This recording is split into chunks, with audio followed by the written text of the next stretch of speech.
दोस्तों अब हम उतर गए हैं ई रिक्शा से और द्वारकाधीश मंदिर की तरफ पैदल चल रहे हैं। पैदल क्यों चल रहे हैं ये बता देता हूँ मैं बता देता हूँ कि यहाँ तक कैसे पहुँचा जाता है। मथुरा स्टेशन से ये लगभग 4 किलोमीटर पड़ता है और अगर आप जन्मभूमि से आ रहे हैं दर्शन करके तो वहाँ से पैदल रास्ता लगभग 1 से 1.5 किलोमीटर पड़ता है। जन्मभूमि की मेन सड़क से सद्भावना पुलिस चौकी की तरफ चला जाता है, पैदल ही रास्ता है और उधर से 2 रास्ते जाते हैं। पैदल रास्ता है बिल्कुल 500 मीटर। सीधा वाला जो रास्ता जाता है वो वृंदावन की तरफ जाता है और जो दाईं तरफ रास्ता जाता है वो द्वारकाधीश मंदिर की तरफ आता है। द्वारकाधीश मंदिर की तरफ आने वाला मार्ग गुरु रामदास मार्ग कहलाता है। मथुरा की राम भरोसे उर्फ चीता गुरु मार्ग आगे पड़ता है 500 मीटर के करीब। एक्चुअली राम भरोसे जी जो थे वो अखाड़े वाले थे और समाजसेवी भी थे। वो चीते की चाल से चलते थे, इसलिए उन्हीं के नाम पर राम भरोसे उर्फ चीते गुरु मार्ग रखा गया। ये बहुत प्रसिद्ध है, इसलिए आप ये इस बात को याद रखें। तो लगभग 1 से 1.5 किलोमीटर जन्मभूमि से द्वारकाधीश मंदिर पड़ता है और रेलवे स्टेशन मथुरा से लगभग 4.5 किलोमीटर पड़ता है द्वारकाधीश मंदिर।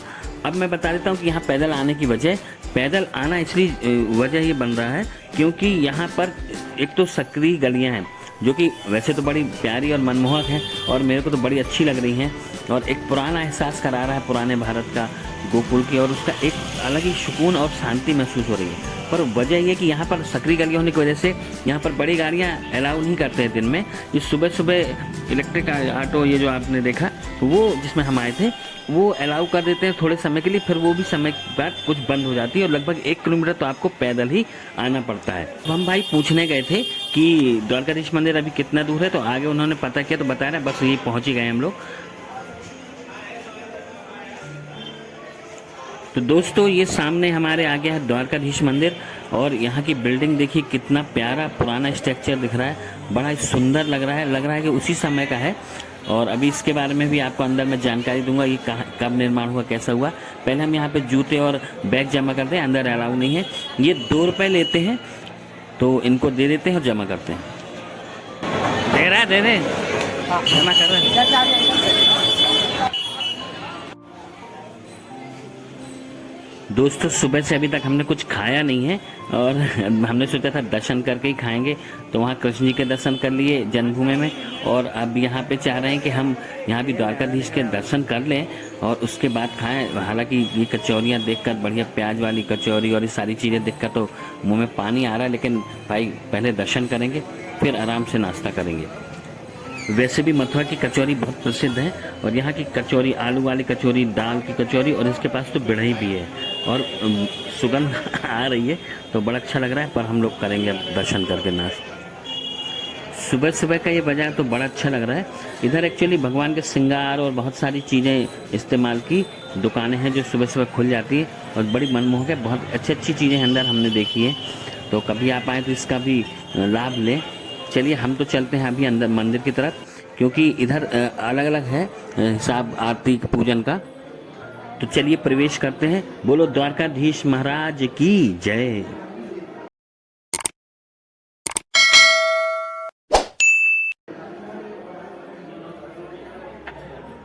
भाई अंदर से तो बहुत प्यारा लग रहा है, बहुत ही प्यारा पुराना स्ट्रक्चर है और बहुत ही प्यारा लग रहा है। आंखों में इतना मतलब सुकून सा महसूस हो रहा है, मतलब कि जो स्ट्रक्चर आपको दिख रहा है कलर और ये सब का पुराना उसी समय का बना हुआ है लगभग। मैं आपको एक्चुअली अब आपको बता देता हूँ इस मंदिर के बारे में। पहले बता दूं दोस्तों कि गर्मियों में इसका खुलने का समय सुबह 6:30 बजे से और दिन में 10:30 बजे सुबह तक रहता है और फिर बंद हो जाता है।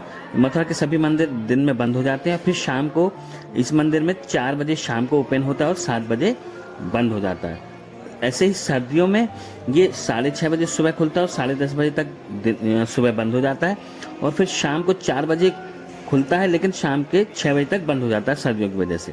तो ये तो इसका टाइमिंग है।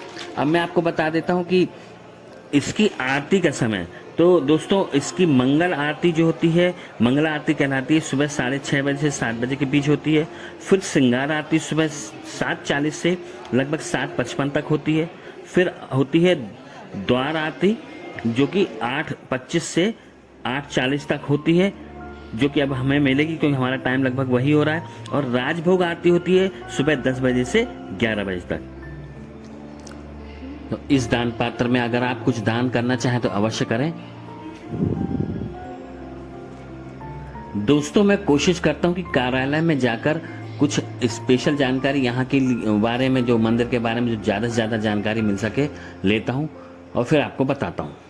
क्योंकि यहाँ की एक चोरी की बड़ी प्रसिद्ध कहानी चलती है और इसके बनने की बड़ी अच्छी कहानी है, मैं आपको आगे बताऊंगा। और इसको और कंफर्म और क्लियरिटी से पता करने के लिए पहले हम परिक्रमा कर लें और फिर सुकून से हम पता करेंगे, क्योंकि अभी हमारे पास थोड़ा समय है मंदिर खोलने के लिए, मतलब दर्शन के लिए, प्रभु के आरती होने के लिए। तो चलिए परिक्रमा मार्ग पर परिक्रमा कर लेते हैं। ये देखिए, ये फूल वगैरह यहाँ पर पूरे श्रृंगार हो रहे हैं। मैं अंदर से जो मुझे दिखाई दे रहा है, अंदर आना अलाउ नहीं है लिखा हुआ है, तो मैं बाहर से ही दिखा रहा हूँ। माताएं, हमारी माताएं बहनें बैठी हैं, फूल का वो कर रही हैं। और लगभग मुझे जो अंदर दिख रहा है अलग अलग प्रकार के, बहुत फ्रेश, और लगभग 50 किलो से तो ऊपर फूल होंगे। तो चलिए अब हम परिक्रमा मार्ग की तरफ चलते हैं। यहाँ की परिक्रमा की बड़ी महत्ता है बोलते हैं, और जैसा कि बताते हैं कि यहाँ पर गोबर से सातिया बनाते हैं, कि देखते हैं। बहुत बढ़िया, बहुत ही अच्छा। देखिए, ये गोबर से ही सातिया बनाया है। गोबर हमेशा पवित्र माना जाता है, तो उससे सातिया बनाकर मनोकामना मांगी जाती है, कि उल्टा सातिया बनाया है जिससे मनोकामना पूरी होने के लिए, मनोकामना के लिए उल्टे सातिये बनाए हुए हैं।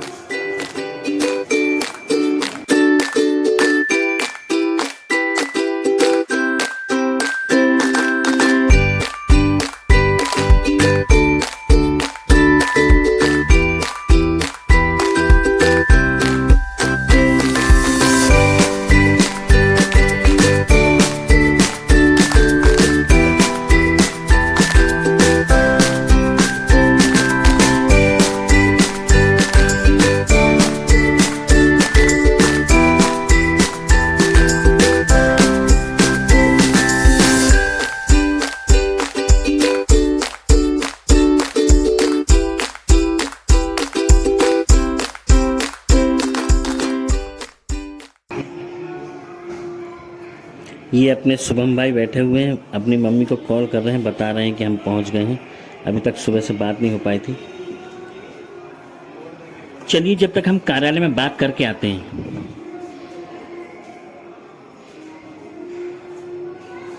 तो शुभम भाई तो लगे हुए हैं अपनी मम्मी से बात करने में, बता रहे हैं पूरे रास्ते का वृत्तांत और बता रहे हैं कैसा सफ़र रहा। तो चलिए इसी मौके का लाभ उठाते हुए हम आपको अब बता देते हैं, क्योंकि हमारी बात हो गई है।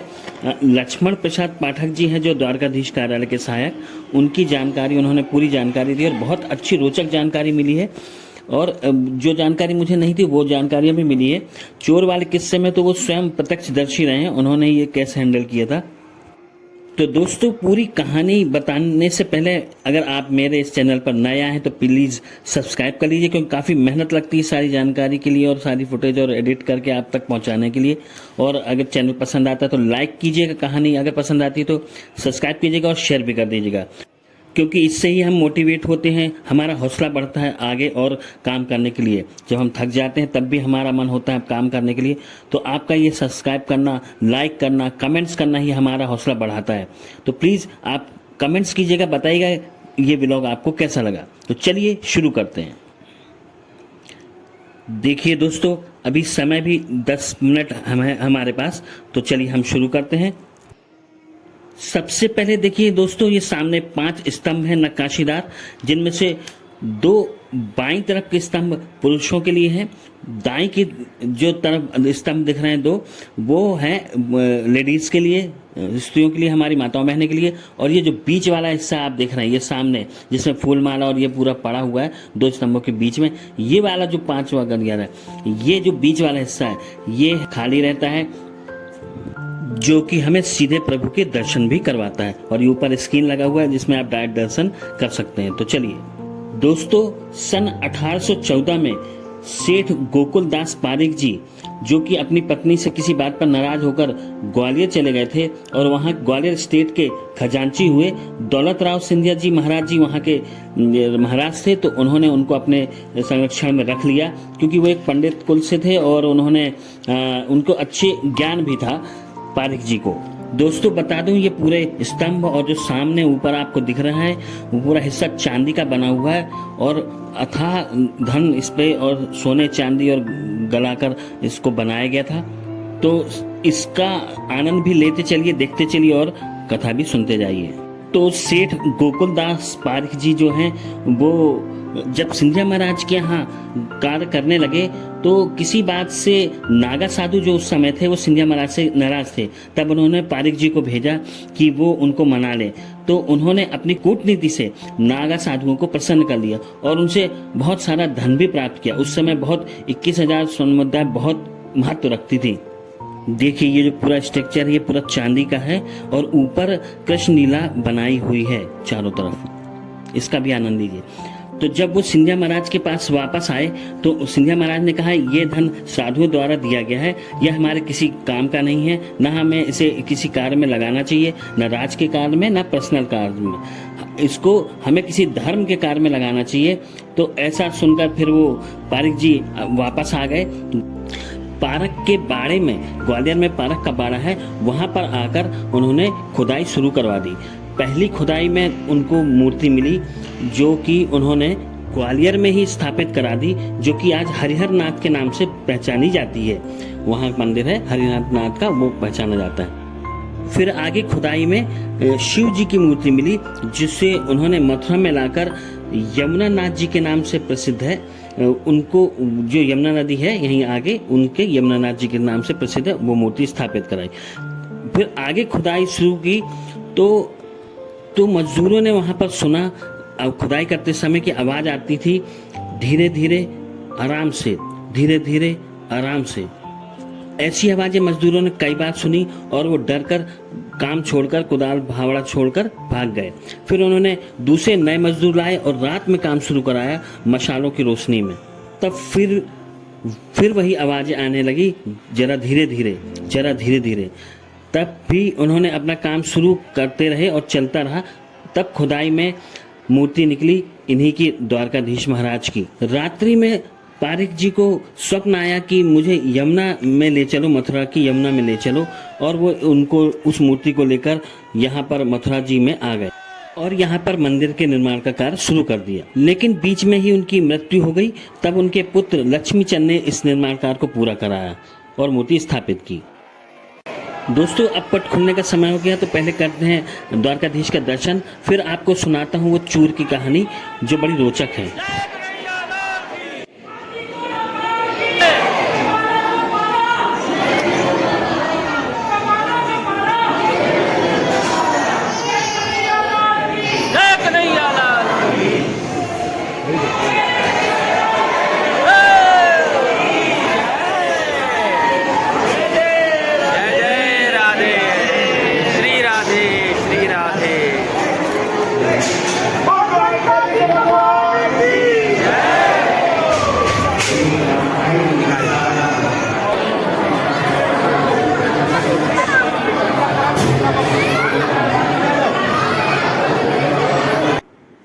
जय श्री द्वारकाधीश महाराज की जय, जय जय।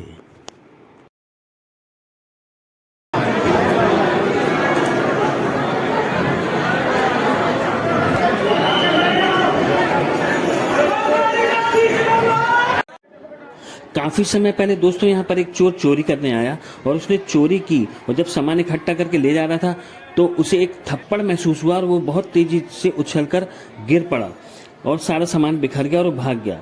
बाद में पुलिस ने उसको ढूंढा और पुलिस ने सीआईडी लगाकर फिर यहाँ के ही किसी कर्मचारी का साठगांठ होना पाया और उस चोर को भी गिरफ्तार किया।